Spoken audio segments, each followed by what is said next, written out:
selanjutnya kami persilakan kepada Ibu Dewi yang akan dijawab oleh Abi Maki. Kami persilakan.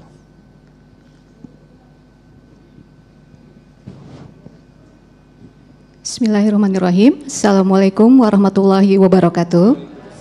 Nama saya Ibu Dewi. Izin bertanya Pak Ustadz, membahas mengenai pertolongan Allah, bahwa sebagian saudara-saudara kita memahami bahwa perkara amal perbuatan ibadah dapat dilakukan sesuai kehendak hati. Yang penting ikhlas dan bertujuan baik. Mereka berpendapat juga bahwa Allah Maha mengetahui isi manusia, maksudnya isi hati manusia. Nah, yang saya mau tanyakan adalah apakah hal ini dibenarkan dalam Islam? Begitu Ustadz. Demikian, terima kasih. Wassalamualaikum warahmatullahi wabarakatuh. Waalaikumsalam. Abi, silakan. Jazakillah khair. Bismillahirrahmanirrahim. Ibadah ini hanya kepada Allah, maka ibadah itu terserah Allah dan bagaimana Allah yang telah dicontohkan Rasulullah. Ibadah itu bukan terserah kita, tapi terserah Allah. Itulah ingat dengan mengatakan yang penting hatinya saya duduk aja, yang penting hati saya sedang sholat, tidak bisa. Iya, yang penting saya begini, yang penting tapi hatinya tidak.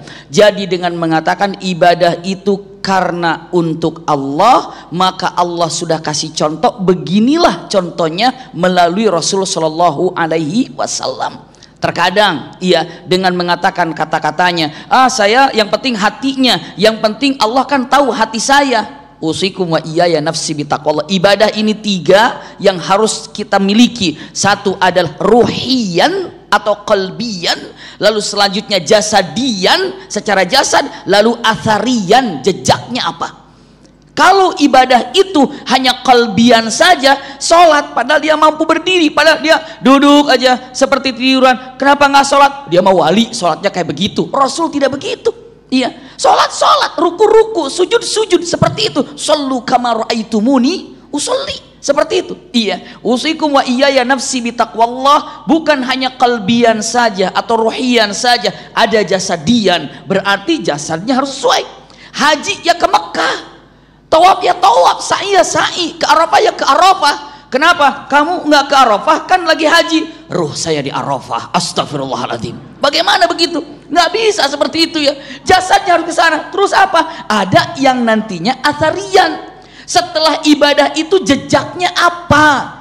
Contoh Rasulullah mengatakan atau Al-Quran, subhanallah kalimat yang indah sekali. Apa kata-katanya? Inna sholata tanha anil fahsyai wal munkar. Nah, sholatnya kalbian, jasadian, athariannya punten tanha anil fahsyai wal munkar, menjauhkan daripada perbuatan keji dan mungkar. Semua saum pun asarnya sabar, zakat asarnya apa? Jadi ibadah itu adalah contohnya ada di Rasulullah dan benar hatinya keikhlasan kepada Allah Subhanahu wa taala. Wallahu a'lam bishawab. Nah, Habib, di lain sisi kan kita memang tidak diperbolehkan untuk memaksakan taat. Artinya biarlah dia mengalir dan sematang mungkin. Kalau kita perhatikan dari redaksi Syahidul Istighfar, Allahumma anta rabbi sampai pada kalimat wa wa'dika mastata'tu. Nah, ini apakah bisa dimaknai kita beribadah sesuai kemampuan kita lah. Ukuran bahwa kita ini sudah maksimal atau titik kemampuan kita itu seperti apa memaknai ini, Abi? Betul, Masya Allah ya. Memang untuk ibadah kepada Allah semampu kita, tapi untuk meninggalkan maksiat tidak ada kata-kata semampu kita.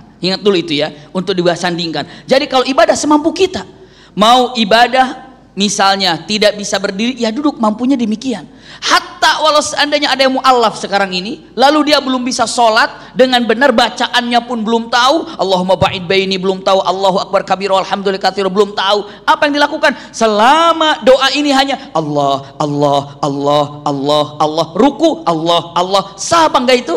Itulah dengan mengatakan punten mastata'tum, sebisa anda yang bisa anda lakukan. Maka kalimatnya usikum wa iyaya nafsi bitaqwallah. Memang Rasulullah mengatakan apabila dipilihkan 2 hal yang dua-duanya benar, maka Rasulullah katakan aku akan mengambil sesuatu yang paling mudah di antara 2 ini. Jangan pernah kenapa kalau masih bisa dipersulit saja. Enggak, justru dalam hadis, dalam kenyataan kalimat yang ada, mana yang kira-kira mudah untuk dikerjakan, lakukan itu. Tapi kalau misalnya kita dengan mengatakan mampunya seperti itu, lakukan sekemampuan kita ketika melakukan ibadah. Kenapa? La yukallifullahu nafsan illa wus'aha. Punten, ketika Al-Quran mengatakan la yukallifullahu nafsan illa wus'aha, Allah perintahkan karena apa? Allah tahu Anda mampu.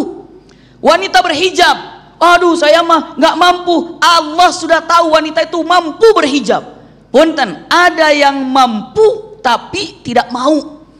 Ada yang tidak mau, punten, kalimatnya padahal dia mampu, sama-sama saja sebenarnya.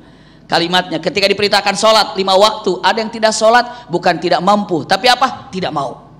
Ketika zakat bukan tidak mampu, tidak mau, karena la yukallifullahu nafsan illa wus'aha. Artinya, simak kalimat ini baik-baik, mustahil Allah perintahkan semua syariat yang ada di dalam Al-Quran, di dalam hadis yang dicontohkan Rasulullah, kecuali Allah tahu kalau kita semua mampu. Semua mampu. Masalahnya banyak yang tidak mau untuk melakukannya. Itu saja. Wallahu a'lam. Jadi bisa ditegaskan, jangan pernah lagi mengatakan ketika kita mengajak kepada kebaikan, dia mengatakan tunggu dulu, nyantai saja, saya belum mendapatkan hidayah. Tidak pernah ada orang yang tidak mendapatkan hidayah, begitu Abi ya? Betul, demikian adanya. Baik, terima kasih Abi Maki, Kiai Tata. Sayang sekali waktu kita sangat singkat, tapi alhamdulillah kita telah mendapatkan ilmu yang sangat luar biasa sekali. Mudah-mudahan Allah akan terus mengguyurkan ilmu kepada guru-guru yang kita cintai, sehingga kita mampu untuk bisa mendapatkan tetesan ilmu tentang Islam yang tentu saja insya Allah akan menyempurnakan kualitas kita dalam memahami satu hal yang kita sebut dengan pertolongan Allah. Insya Allah nanti di akhir nanti kita akan berdoa bersama. Mudah-mudahan kita yang sedang menyaksikan acara ini adalah orang-orang yang selalu mendapatkan pertolongan Allah dalam kondisi apapun. Tetaplah bersama kami, Damai Indonesiaku.